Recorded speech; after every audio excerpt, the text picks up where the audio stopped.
არის 12 ივლისს შეზღუდული შესაძლებლობების მქონე პირთა უფლებების დაცვის კვირაულის ფარგლებში ასოციაცია გურიამ გურიის შეზღუდული შესაძლებლობების მქონე პირთა ტრადიციულ მე-11 ჩემპიონატს უმასპინძლა. სპორტული შეჯიბრებები 4 სახეობაში გაიმართა: შაში, ნარჩი, მაგიდის ფეხბურთსა და მკლავჭიდში. დღეს აღინიშნა ჩვენთან შიშუმო პირთა დაცვის დღე.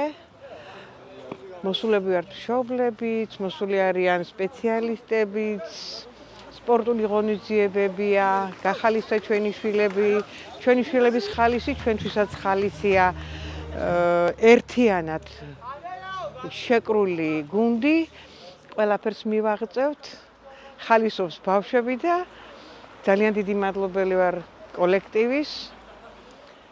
ასეთი დღეები გვინდა კიდევ მრავლად.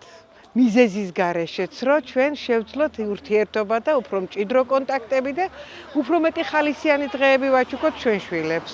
ძალიან მნიშვნელოვანია ამ ბავშვებისთვის ასეთი ტიპის ღონისძიებები. ძალიან კარგი და სახალისო იყო, ასევე მშობლებიც ძალიან კმაყოფილები და მხიარულად ვიყავით დღეს. გაგვიხარდა დღევანდელი დღე. გაუხარდა ბავშვებსაც.